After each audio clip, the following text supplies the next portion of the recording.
Hello everyone. Welcome back to CLAT Funda. This is Alankar Upadhyay, Assistant Professor of Law, Institute of Law, Nirma University. And I'm gonna teach you how to solve legal reasoning in CLAT. So all the very best from my side on behalf of Institute of Law, Nirma University. Without going through any other formality, let us begin our session. Thank you.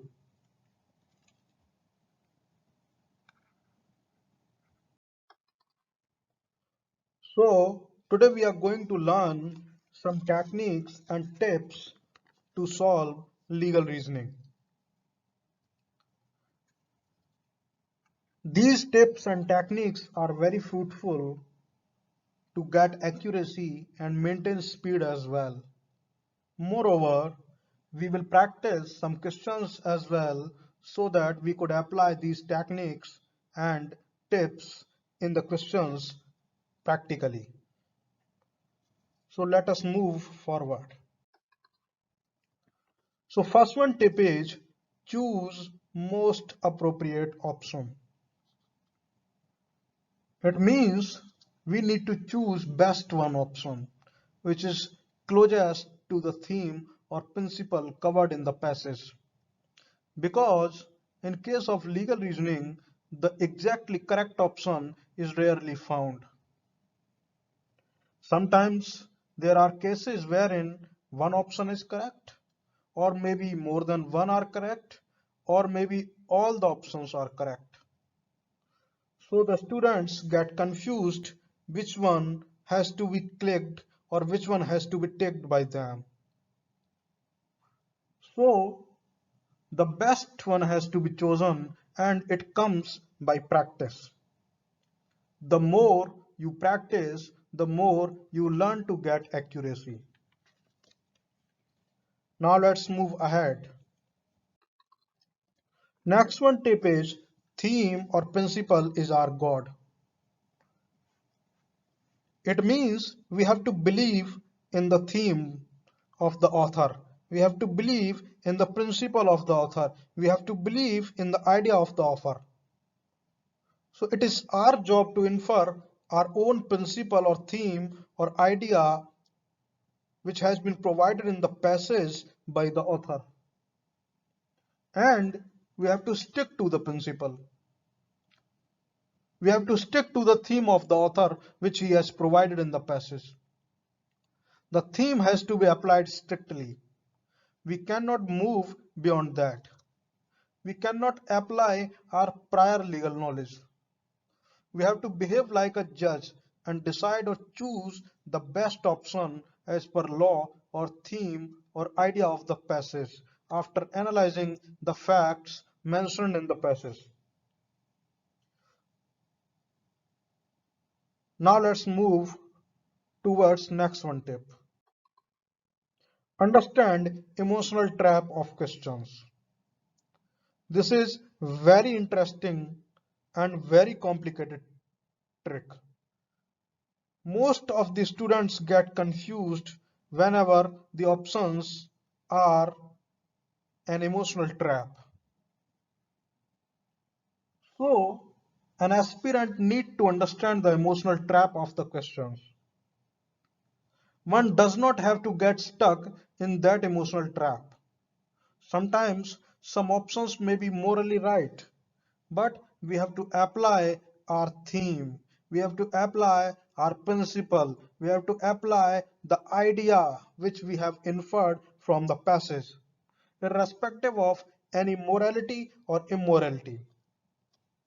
Because in case of legal reasoning, morality does not matter. It is not an exam to check your morality. It's an exam to check your legal reasoning. It's an exam to check your capability to solve the problems and facts as per the law. It's an exam to check your potential that you can apply the law in the facts as per legislation or not. So one does not get stuck into emotional trap. Now let's move forward towards next step. Apply all the ingredients. Last but not the least step is to apply all the ingredients. It means all the ingredients of the principle or theme or idea have to be applied together. You are always told that principle is to be applied in the facts. The principle has to be applied in the options, but you are never told that how this principle is to be applied. So the proper way of applying that principle, the proper way of applying that theme, proper way of applying the idea of the author is to apply all the requisites, all the conditions, or all the ingredients of the theme simultaneously. If any of the ingredient is missing, then you cannot choose the most appropriate option and you will lose your best option. So I can say briefly that these are the things or these are the tricks or these are the tips or these are the techniques which one must keep in mind while solving legal reasoning. Now let us move towards some questions. This is our first passage. Now we are gonna learn how to apply those techniques in the passage practically. Let us read this passage. Swami Vivekananda say, just as a bird can't fly with one wing only, a nation can't march forward if the women are left behind. In India, the constitutionally guaranteed equality for women is often contradictory to the harsh societal reality of the land and its cultural norms. The status and rights of women in Indian society have undergone many changes and have always remained a matter of great concern for the socio-religious and political elites of India. The role played by a woman in her personal and family spheres has a great impact on society. The Indian Armed Forces began recruiting women to non-medical positions in 1992. Women started attending school and this brought a change in India's education and economic development. In urban India, girls are nearly on par with boys in terms of education. Girls continue to be less educated than boys. Based on the educational background, men with a bachelor's degree earned on average 16% higher medical median wages than women in 2018 and 19, while master's degree holders experience even higher pay gap. Men with a 4 or 5 year degree or the equivalent of a master's degree have on average earned 33% higher median wages than women. While India passed the Equal Remuneration Act way back in 1976, which prohibits discrimination in remuneration on grounds of sex, but in practice, the pay disparity still exists. Women started owning businesses, and one of the popular stories is of Sri Mahila Grih Udyog Lijjat Papad. In most Indian families, women do not own any property in their own names and do not get a share of parental property. Due to weak enforcement of laws protecting them, women continue to have little access to land and property. In India, women's property rights vary depending on religion and tribe and are subject to a complex mix of law and custom. But in principle, the move has been towards granting women equal legal rights, especially since the passing of the Hindu Succession Amendment Act 2005. According to National Human Rights Commission, guidelines are on arrest. As far as practicable, women police officers should be associated where women are arrested that too. Arrested of women between sunset or sunshine should be avoided.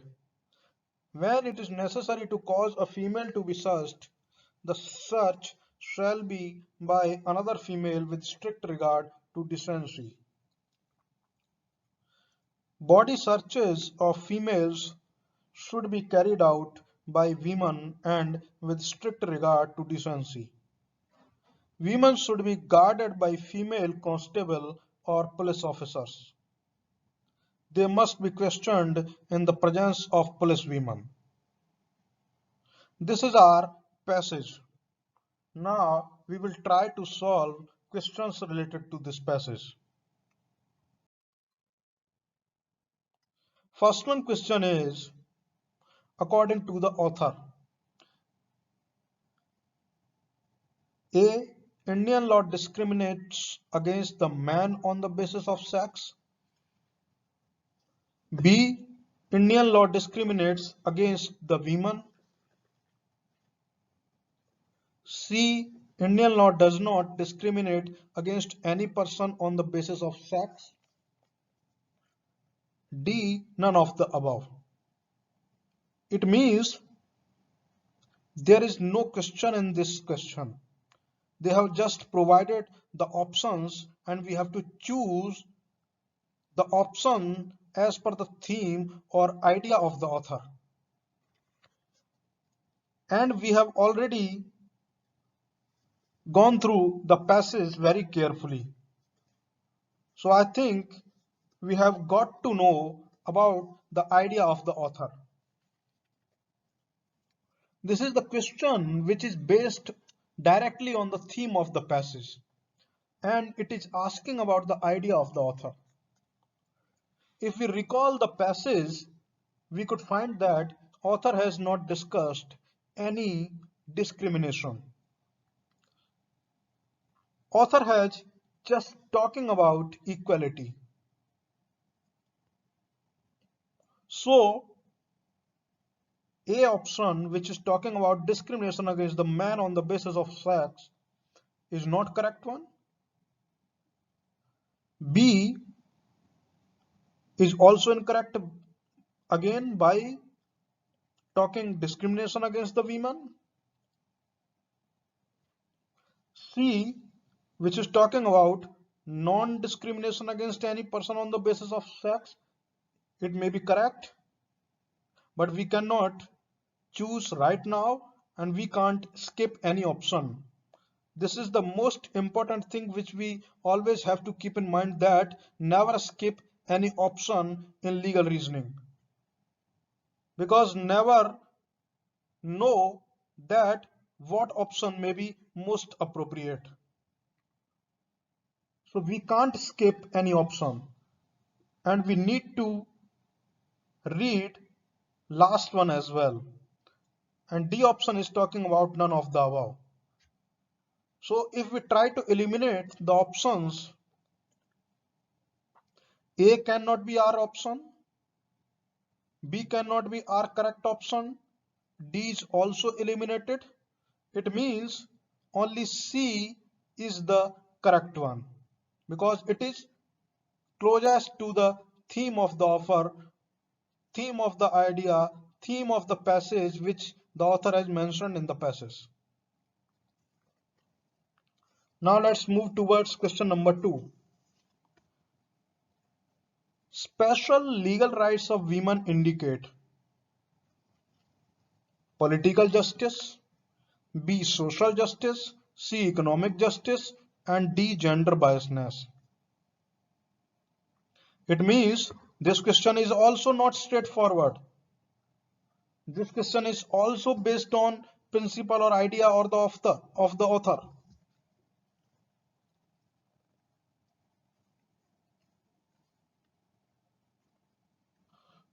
It means this question is generic, wherein we could utilize our prior legal knowledge and reasoning. First one option is political justice. Yeah, it may be. Next one is social justice. This also may be correct one, but I think the concept of social justice is directly linked to special legal rights of women, because social justice represent and talk about the equality in the society, and equality in the society come by special rights and providing the special rights to underprivileged persons or underprivileged communities of the society. And social justice does not represent any biasness. It means by providing special legal rights of women, the legislature just does its duty of social justice.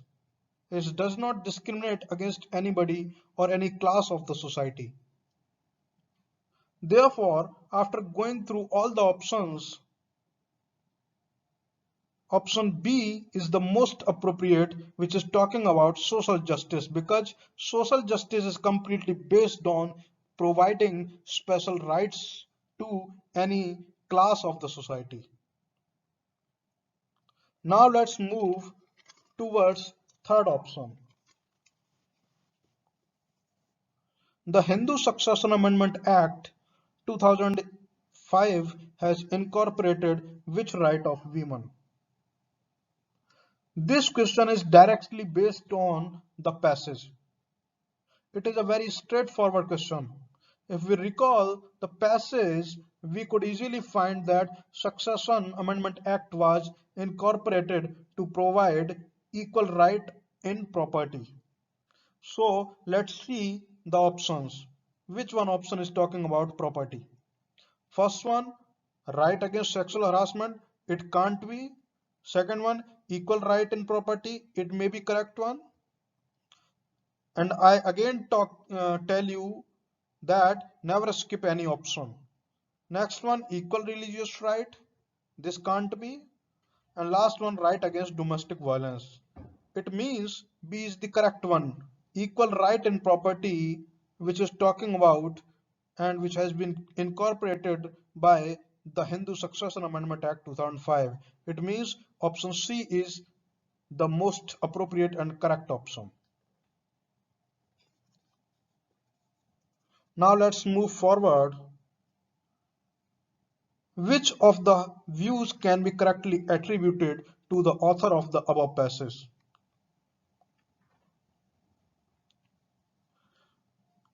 It means this question is talking about the idea of the author, the theme of the author, the principle of the author which he has mentioned in the passage. Let's see the options. The legal status of women should be improved. Next one, the legal status of women has been improved completely. C, the legal status of women has not been changed at all. And last one, none of the above.